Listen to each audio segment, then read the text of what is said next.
buhay. Buti na lang pala, hindi mo alam. Yo, shoutout everyone! Kamusta kayo guys? At sa video natin ngayon ay samahan natin itong ating mga kasamahan sa bahay na balak pumunta ng Dragon Mart dahil ito ay for good na nga sila at mamimili sila ng mga gamit na pupwede nilang maiuwi sa atin ng kanilang pagbalik Pilipinas. At tayo ngayon ay paalis na at andito tayo ngayon sa ilalim ng parking. Dito yan sa Manila Building, location yan sa may Satwa. At palabas na nga tayo dito sa ating parking at patuloy na tayong papunta ng Dragon Mart.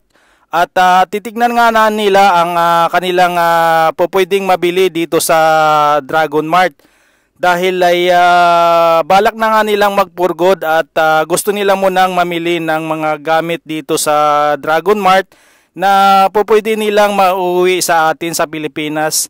At yun na ay nakalabas na nga tayo dito sa ating building at ito na tayo sa harapan ng Nisto Supermarket. At dito nga pala sa bandang Satwa area ay halos mga Pilipino ang mga nakatira dito. Dahil ito nga ay napaka easy access lang sa mga sasakyan at napakadali lang kung ikaw ay nandito sa lugar na to.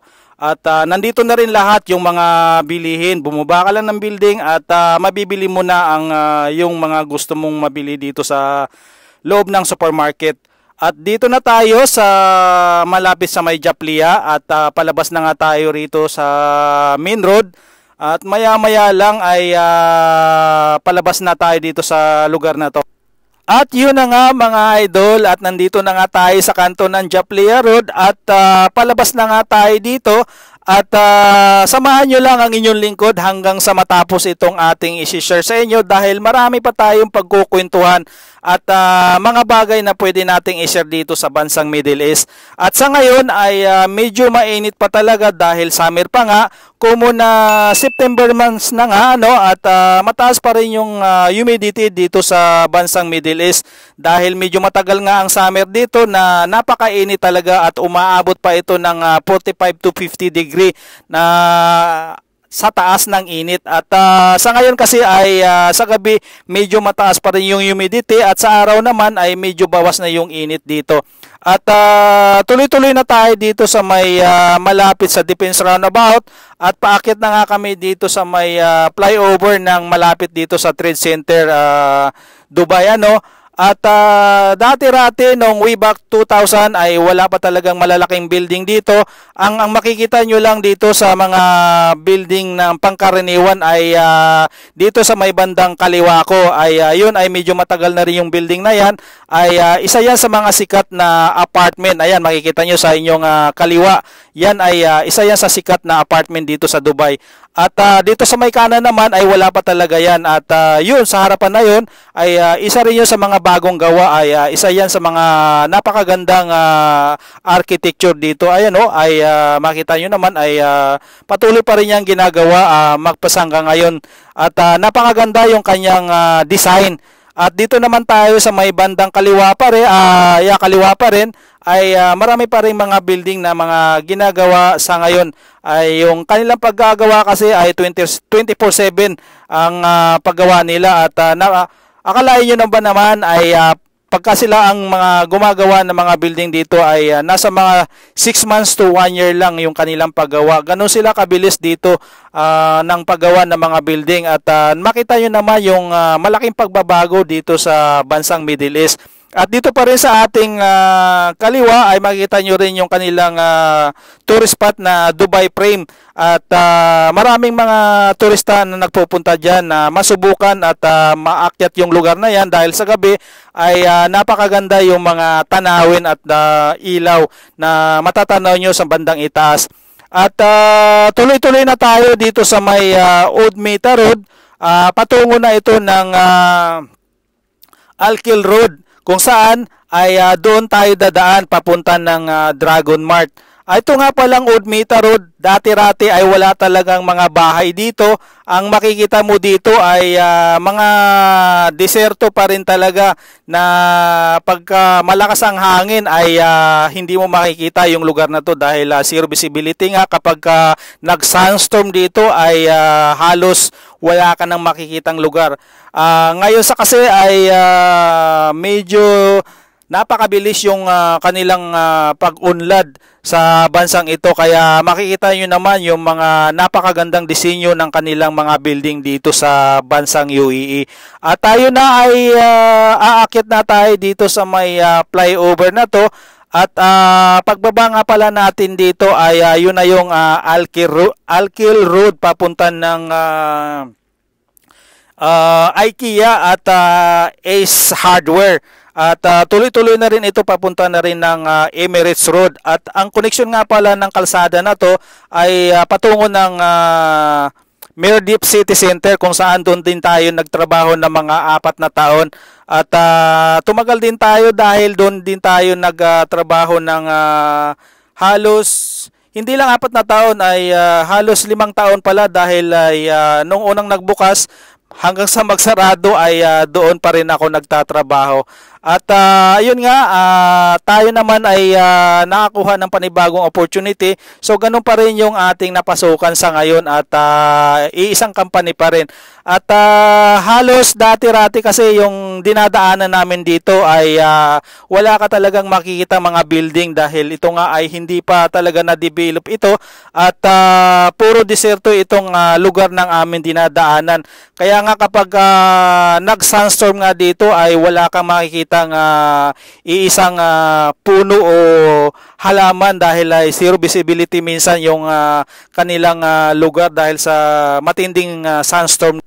At alam niyo ba mga idol, sa ganitong buwan ay nagkakaroon dito ng sunstorm. So ibig sabihin ay malapit na ang winter dito sa bansang Middle East dahil mangyayari yan kapag nagbabago yung winter dito. At minsan ay nagkakaroon ng sunstorm, pero sa ngayon kasi ay hindi pa natin ito naranasan, o maranasan man natin ay hindi na mismo sa mismong city na to, at matatagpuan na lang natin yung sunstorm sa mga desertong bahagi ng lugar na to na kadalasan dati ay nakikita natin kapag umaatake yun ay wala tayong makikita at zero visibility yung ating madaraanan.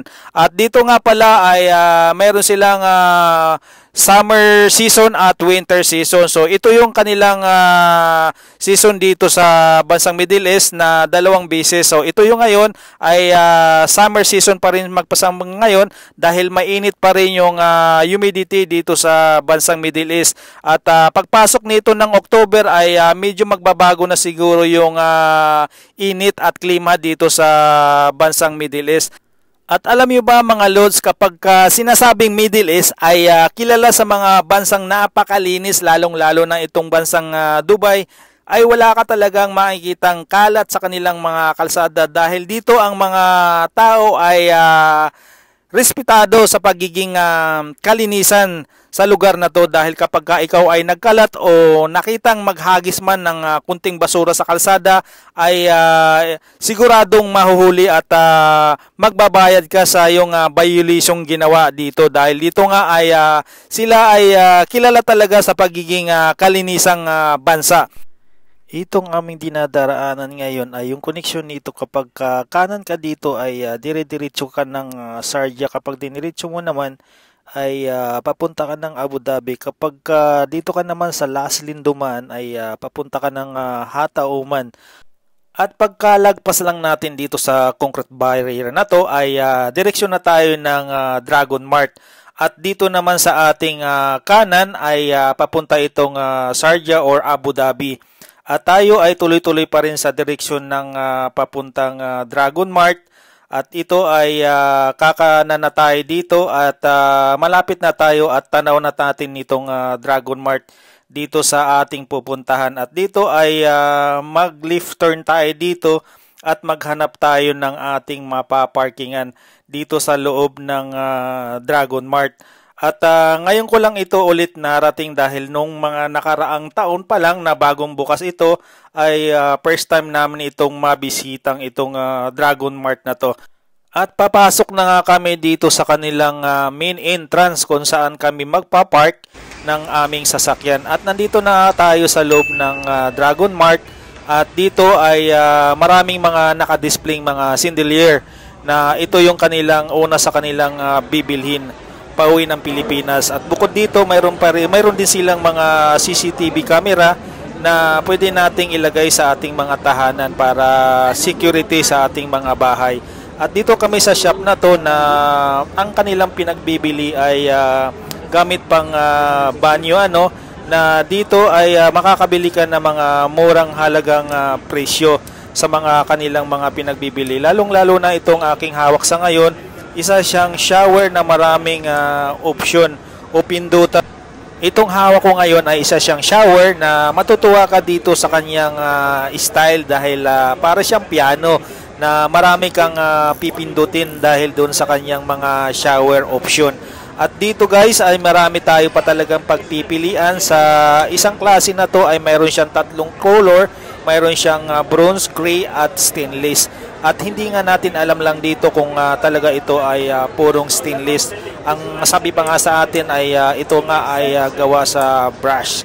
At yun ay maraming klase ito at nakikita ko lang ito sa mga feeds sa ating Facebook. At dito nga ako nga nakita sa Dragon Mart na mayroon palang mga ipinagbibili rito, mga nakikita natin sa mga feeds sa atin sa Facebook. At dito at kung may pera lang tayo ay makakabili rin tayo dito sa ating mga nagugustuhan. At ito naman ay ilaw siya na pwede nating ilagay sa ating mga staircase o sa itaas ng ating mga hagdanan. Na ito ay napakagandang disenyo rin na ito ay pwede mo yung i-adjust yung haba ng kanyang ilaw kasi nga ito standard nga siya. At kung ito ang inyong mabibili ay pwede nyo siyang i-adjust. At bukod pa riyan ay mayroon din ditong mga sakit o saksakan ng pwede nyo mabibili na ibang-ibang color din ang inyong makikita rito. Mayroong gold, black at puti. At lalong-lalo na to yung aking nakikita itong uso sa ngayon na kadalasan ginagamit sa mga style o disenyo ng mga TV racks na pwede nyong i-disenyo ito. At ito kalimitan makikita mo sa mga design ng mga magandang bahay na pwede natong i-disenyo dahil ito ay isa nga siyang panel na gawa sa fiberglass na maraming kulay na pwede nyong pagpipilian. At ito naman ay isa siyang gamit pang flooring. At hindi na natin alam kung ano ang tawag dito sa gamit flooring na to. At bukod pa riyan at maraming pa tayong nakikita rito na isa ring type ng panel na ito yata ay pangkantuhan na pwede nating isingit sa mga kanto-kanto. At ito nga yung itsura ng panel na to ay isa siyang uri ng fiberglass na maraming color ang inyong pagpipilian. At bukod pa riyan guys ay dito ay makikita rin natin yung kanilang mga disenyo na kakaiba na para siyang laminated ng mga tela dito sa mga funnel na to ng ating makikita. Lalong-lalo na itong may mga kulay na yan ay ang isang fair panel nga pala nito ay nagkakahalaga ng mga 350 dirhams to 400 dahil ito nga ay parang special sa kanila. Kung mga mumurahin lang ang ating bibilhin dito, marami naman din sila na pwede nating pagpipilian. At dito naman tayo sa kanilang mga door handle na ito ay full option na ito ay parang touchscreen. At pwede natin itong i-download sa ating mga apps, sa ating mga mobile. At pwede nating i-control yung kanilang mga lock dito sa kanilang mga door handle na to. Ito nga pala ay nagkakahalaga ng higit kumulang 40,000 piso sa atin dahil ito nga ay nagkakahalaga ng 3,300 dito sa pera ng UAE. At ito ay napakaganda yung estilo ng kanilang door handle na to dahil ito ay may kasama na siyang camera na ito nga kapag may tao sa labas ay magno-notify sa iyo yung taong pipindot sa door handle na to at magbibigay signal kung sino yung nasa labas. With camera?